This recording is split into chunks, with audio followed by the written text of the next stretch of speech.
माननीय अध्यक्ष जी, आज मैं जो तीन विधेयक एक साथ लेकर आया हूं, वो तीनों विधेयक एक प्रकार से मोदी जी ने जो 5 प्रण लिए हैं उसमें से एक प्रण की अनुपालना करने वाले हैं।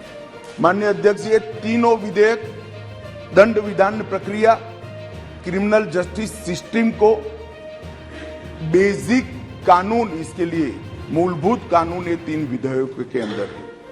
एक है इंडियन पिनल कोड जो 1860। सुप्रीम कोर्ट ने नई दंड संहिता आईपीसी की धारा 498A को शामिल करने पर सवाल उठाए हैं। क्या यह प्रावधान महिलाओं की सुरक्षा के लिए पर्याप्त हैं? क्या इसका दुरुपयोग हो सकता है? क्या भारतीय न्याय संहिता BNS में आईपीसी की धारा 498A को जस का तस शामिल करना महिलाओं की रक्षा के लिए पर्याप्त है? क्या धारा 498A का उपयोग पतियों और उनके परिवारों को परेशान करने के लिए दुरुपयोग किया जा सकता है? और क्या नई दंड संहिता विवाह को बचाने और पति पत्नी के बीच सुलह के अवसरों को कम करने के लिए पर्याप्त सुरक्षा प्रदान करती है? आइए इस मुद्दे को और गहराई से जानने की कोशिश करते हैं। नमस्कार, आप देख रहे हैं एयर न्यूज़। सुप्रीम कोर्ट ने भारत के मुख्य न्यायाधीश DY चंद्रचूड़ द्वारा एक नए दंड कानून की शुरुआत को हमारे समाज के लिए एक ऐतिहासिक क्षण बताया और कुछ दिनों बाद शुक्रवार को भारतीय न्याय संहिता पर सवाल उठाए, जहां अदालत ने देखा कि BNS में भारतीय दंड संहिता आईपीसी की धारा 498A को जस के तस शामिल किया गया है।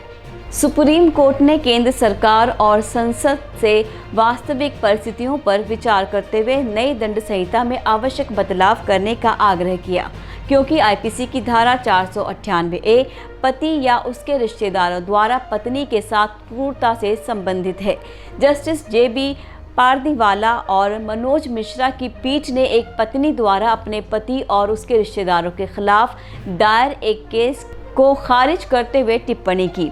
आपको बता दें कि सुप्रीम कोर्ट की टिप्पणियां पंजाब और हरियाणा उच्च न्यायालय के आदेश के खिलाफ एक अपील की सुनवाई के दौरान आई, जिसमें पति के खिलाफ कार्रवाई को रद्द करने से इनकार कर दिया था। शीर्ष अदालत की पीठ ने देखा कि पत्नी द्वारा दायर मामला बहुत अस्पष्ट, व्यापक और आपराधिक आचरण का कोई विशिष्ट उदाहरण नहीं था। इस पर सुप्रीम कोर्ट ने कहा, हम विधायिका से अनुरोध करते हैं कि वो भारतीय न्याय संहिता 2023 की धारा 85 और 86 में व्यवहारिक वास्तविकताओं पर विचार करते हुए आवश्यक बदलाव करने पर विचार करें, इससे पहले कि दोनों नए प्रावधान लागू हों।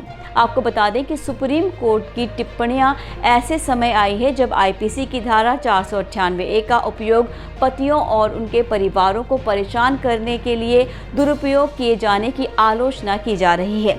आगे सुप्रीम कोर्ट ने चिंता व्यक्त की कि आईपीसी की धारा 498A को BNS में जस का तस शामिल करने से त्रुटिपूर्ण आरोपों और दुरुपयोगों के लिए गुंजाइश बनी रह सकती है। साथ ही अदालत ने माना, ऐसे कानूनी तरीके विवाह के छोटे मोटे मुद्दों पर पूरी तरह से नष्ट कर सकते हैं और पति पत्नी के बीच सुलह के उचित अवसरों को कम कर सकते हैं। अदालत ने कहा, कई बार पत्नी को माता पिता सहित करीबी रिश्तेदार एक छोटी सी बात को लेकर तूल देते हैं। शादी को बचाने और उसे बचाने के लिए हर संभव प्रयास करने के बजाय उनकी कार्रवाई चाहे अज्ञानता के कारण हो या पति और उसके परिवार के सदस्यों के प्रति घृणा के कारण छोटी छोटी बातों पर विवाह को नष्ट कर देती है। पत्नी, उसके माता पिता और उसके रिश्तेदारों के दिमाग में सबसे पहले पुलिस आती है, जैसे कि पुलिस सभी बुराइयों का इलाज हो। जैसे ही मामला पुलिस तक पहुंचता है, भले ही पति पत्नी के बीच सुलह की उचित संभावना हो, वो नष्ट हो जाएगा। सुप्रीम कोर्ट की टिप्पणियां बहुप्रतीक्षित BNS पर बड़ा झटका है, जो नए कानूनों को एक बड़ी उपलब्धि के रूप में पेश किया गया था। ये टिप्पणियां आईपीसी की धारा 498A में सुधार की तत्काल आवश्यकता पर भी प्रकाश डालती है, जो वर्षों से विवाद का विषय रही है।